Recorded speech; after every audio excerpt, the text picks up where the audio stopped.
AP cabinet భేటీ ముగిసింది. మంత్రివర్గంలో పలు కీలక నిర్ణయాలు తీసుకున్నారు.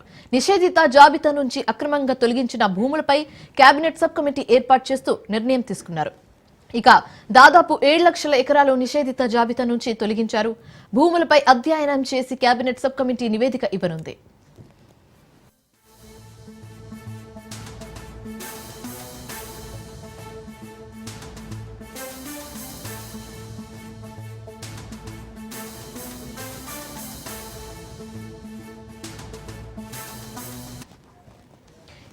ఏపీ కేబినెట్ భేటీ ముగిసింది. మంత్రివర్గంలో పలు కీలక నిర్ణయాలు తీసుకున్నారు.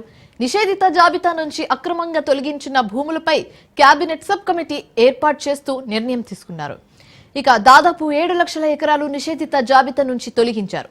భూములపై అధ్యయనం చేసి కేబినెట్ సబ్ కమిటీ నివేదిక ఇవ్వనుంది.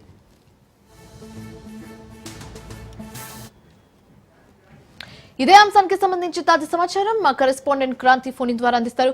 క్రాంతి, చెప్పండి.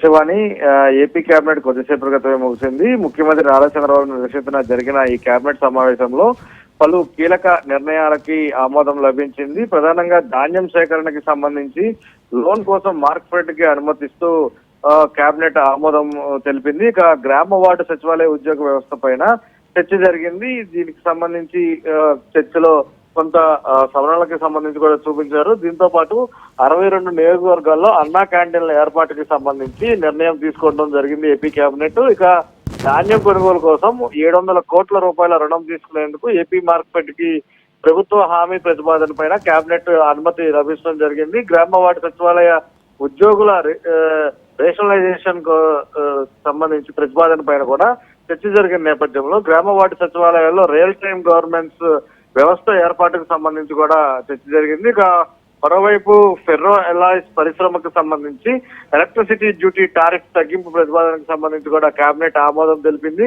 నాగావళి నది పైన గౌతు లచ్చన్న తోటపల్లి బ్యారేజ్ పైన కుడి ఎడమ వైపు మినీ హైడ్రల్ ప్రాజెక్టుకు సంబంధించి నిర్మాణ ప్రతిపాదనకి కేబినెట్ గ్రీన్ సిగ్నల్ ఇచ్చింది. కడప జిల్లా దిన్ని మండలంలో AP industrial corridor infrastructure corporation కేటాయించిన 2595 ఎకరాల బదిలీకి స్టాంప్ డ్యూటీ మినహాయింపు ప్రతిపాదనకు సంబంధించి కూడా కేబినెట్ ఆమోదం తెలిపింది. ఇక అభ్యంతరం లేని ఆక్రమిత స్థలాలు క్రమబద్ధీకరణ ప్రతిపాదన పైన కూడా కేబినెట్ లో కొంత చర్చ జరిగింది. నిషేధిత జాబితా నుంచి అక్రమంగా తొలగించిన భూములపైన నిర్ణయం తీసుకునేందుకు కూడా మంత్రివర్గ ఉపసంఘం ఏర్పాటుకి సంబంధించి కూడా కేబినెట్ లో నిర్ణయం తీసుకోవడం జరిగింది. వైసీపీ హయాంలో దాదాపు 7 లక్షల ఎకరాలకు సంబంధించిన భూములు నిషేధిత జాబితా నుంచి తొలగించగా దీనిపైన అధ్యయనం చేసి ఆ భూములకు సంబంధించి ఏం చేయాలన్న దానిపైన కూడా ప్రభుత్వానికి ఈ కేబినెట్ సబ్ కమిటీ ఒక నివేదికని ఇవ్వనుంది. మొత్తంగా ఈ రోజు జరిగిన కేబినెట్ సబ్ కమిటీకి సంబంధించి కేబినెట్ చర్చల్లో మొత్తం 13 ఎజెండా అంశాలకి సంబంధించి కూడా దాదాపు అన్ని కూడా